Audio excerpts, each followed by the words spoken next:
Oke, assalamualaikum warahmatullahi wabarakatuh. Hari ini saya akan menjawab pertanyaan dari subscriber saya mengenai biaya hidup di Jepang ya. Oke, saya akan bahas karena kebanyakan orang itu hanya mengetahui gaji saja di Jepang tanpa mengetahui biaya hidup sesungguhnya. Saya akan membahas biaya hidup saya di Jepang, khususnya saya tinggal di pedesaan ya.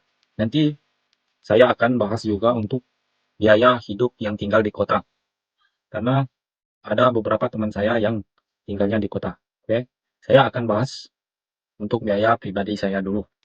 Yang pertama itu biaya makan sehari-hari ya. Oke, kita akan hitung untuk biaya satu bulannya ya. Saya itu biasa membeli beras 5 kilogramnya itu di harga 400.000 sampai 450.000 untuk 5 kilogramnya. Saya biasa menghabiskan itu sekitar 10 sampai 15 kilogram dalam satu bulan. Dan biasa saya membeli untuk makanannya itu membeli ayam, ikan, buah-buahan dan lain-lain. Saya beri contoh beberapa ya, karena kalau saya jelaskan semua terlalu panjang. Nanti kalian bosan mendengarnya. Oke, saya akan jelaskan harga ayam ya. Harga ayam itu bervariasi tergantung merek ya. Saya biasanya membeli ayam impor dari Brazil atau Filipina atau Vietnam. Vietnam ya. Harganya itu 2 kilogram 110.000 rupiah.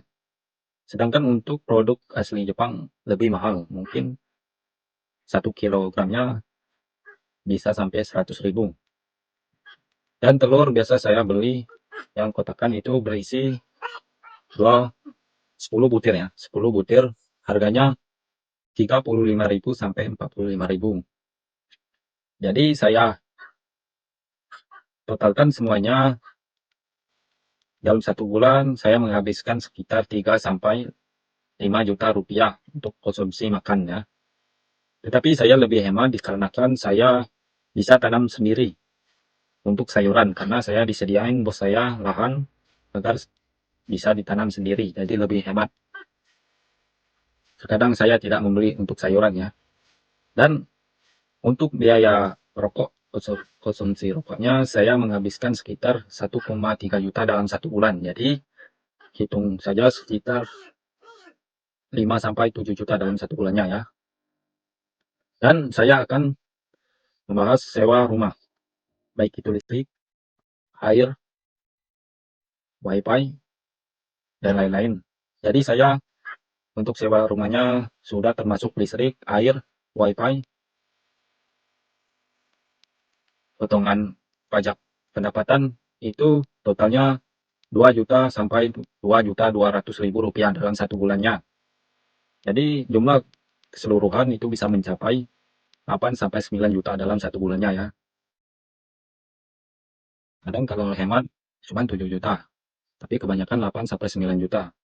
Oke, saya akan membahas untuk biaya hidup yang tinggal di kota ya. Ini menurut cerita teman saya, karena saya sebelum membuat video ini saya bertanya dulu kepada teman-teman saya untuk biaya hidup di sana.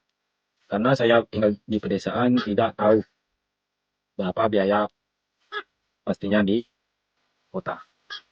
Untuk biaya tinggal biasanya teman saya itu di angka 4 sampai 7 juta. Bahkan ada yang lebih ya. Kalau misalnya dia tinggalnya sendirian, biaya tempat tinggalnya lebih besar. Sedangkan untuk tinggalnya yang rame-rame itu bisa dibagi ya. Jadi biaya tinggalnya lebih murah.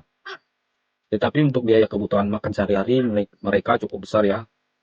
Saya tanya bisa menghabiskan 4 sampai 10 juta tergantung individu masing-masing. Jika teman-teman tidak banyak waktu atau malas masak sendiri, belinya itu obento. Itu makanan siap saji ya, yang disediakan di supermarket atau kombini bahasa Jepangnya ya. Kalian bisa menghabiskan 6 sampai 10 juta untuk biaya makan saja. Bayangin. Jadi saya sarankan kalau untuk menabung kalian pilih di pedesaan.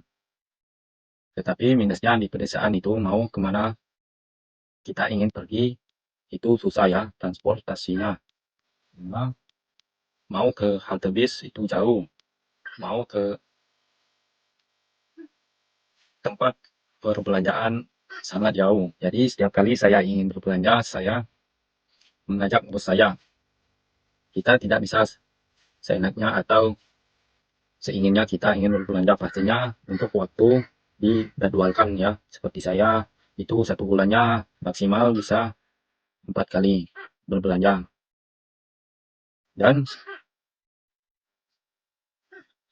enaknya lagi kalau tinggal di pedesaan, khususnya untuk pertanian, itu kalian bisa tanam sendiri untuk kebutuhan sayur ya. Jadi kalian tidak usah beli untuk sayurnya. Jika kalian pengen bebas, mau sukanya traveling, jalan-jalan, kalian memilih penempatan di kota ya, karena fasilitas untuk transportasinya cukup mendukung. Jadi kalian pilihnya di kota ya. Menurut saya tergantung pribadi masing-masing untuk hemat atau tidaknya.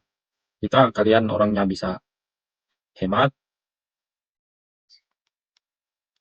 kalian di mana saja pasti bisa memanage keuangan. Mau tinggal di kota pun tidak masalah ya. Oke, itu saja yang saya ingin sampaikan. Mohon maaf atas kekurangan yang saya sampaikan. Terima kasih yang sudah mendukung terus channel ini. Jangan lupa like, subscribe, dan share-nya ya. Saya ucapkan wassalamualaikum warahmatullahi wabarakatuh.